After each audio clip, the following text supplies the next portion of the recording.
We have arrived at Ein Gedi. Israel in Hebrew. It's a beautiful wooded area. It is the area from 1 Samuel 24. And we'll go up and see the caves where David actually cut off a piece of the cloak from Saul's thing. So, wow. This is such a pretty area. So. And it's not intuitive either. You should look at a book. Oh, wow. Look at that. Wow.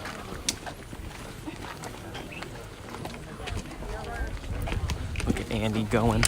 Andy, future photographer right there. I promised myself I would take at least some. Excuse me, you're blocking the road, Ben. It was really cool to hear about Masada. Yeah. The people after the Herod left, the people that were she was talking about they left manuscripts. And was that at the Masoretics? Was that at the Masoretics? I don't think it's not the Masoretic text. Wait, who are you talking about? So Masada, after Herod left, those people that went up there, they left manuscripts there. Oh, wait a second. Am I time-lapsing? I think I might be It's really time-lapsing. hard to do. So like some of the stuff that they found. Okay, confirmed. I'm not time-lapsing. It's good before I actually talk the entire time. Okay, now get on. We're at Oh, wow. And you want to get a robe on? Cut it off. That's part of a spring action. How sneaky is it? You gotta be a real sneaker devil to do it. Sneaker devil. Oh, wow. Even look over to our right now. We're in like a little canyon. Man, if it flash floods, we're done. Sorry, if it flash and floods. Oh, what a beautiful walk. The spring of Gedi. Gedi is like, in Hebrew, it's more like a goat, wild goat. And there's a place in the Bible also that's called this place of the wild goat. So we know that, Ein Gedi means the spring where the wild goats are. And maybe some of you are like me. When you picture an oasis, you're picturing something out in the Sahara Desert with palm trees and things like that. Oases are places where water is, and in areas where water is not common. So this is an oasis in that sense. We're going to get a chance here in a few minutes to go a little further, and you'll see the little waterfall. You can already hear it there. It's easy to understand why this would be a pretty popular place, especially if you're David and you're wanting to hide out from Saul. A place where you could sustain yourself a little bit better. Living out in the middle of the desert somewhere would be very exposed, but also resources that you would need in order to be able to live. So here you've got not only water, but you've got animals, because animals come to the water. So this is the kind of place where people would hide out. In 1 Samuel 23, at the end of the chapter, we're told as David flees from Saul, that he went up to strongholds of En Gedi. Strongholds meaning place. You get the idea. I mean, you've got all these. You've got places where you can put yourself in a spot where you could see people coming to you, but they can't necessarily look down on you or sneak up on you and things like that. So stronghold doesn't necessarily mean there was a big fort or a building or something like that. This area would be thought of as stronghold. Okay. And then I'll read the story from 1 Samuel 24 then as this opens. And Saul returned from following the Philistines. He was told, "Behold, David is in the wilderness of En Gedi." And Saul took 3,000 chosen men out of all Israel and went to seek David and his men in front of the Wild Goats Rocks. When he came to the sheepfolds by the way, there was a cave, and Saul went in to relieve himself. Sorry about that.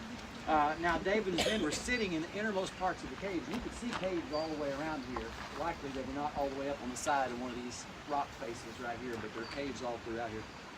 And then David said to him, "Here is the day of which the Lord said to you, Behold, I will give your enemy into your hand, and you shall do to him as it shall seem good to you." So his men are urging him to go ahead and take advantage of the fact that Saul, who has made himself David's enemy, is now before him, and they interpret the words of God to be, this is the time when you have your way. But David sees it differently. So David arose and stealthily cut off a corner of Saul's robe while sole was in a compromising position. So now we're going to walk down to one of the waterfalls in Ein Gedi. So we can hear it from all the way back there, but we're going to take a bit and walk down here. Ooh.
How'd she do? So we are headed back to the bus. We just got done in Ein Gedi. Really beautiful place. Really lovely. Sadly, we didn't have enough time to go back into there's more falls, so we only got to see the one fall. But right now we're heading back to the bus. We're going to head to Qumran next, where the Dead Sea Scrolls are found. So that's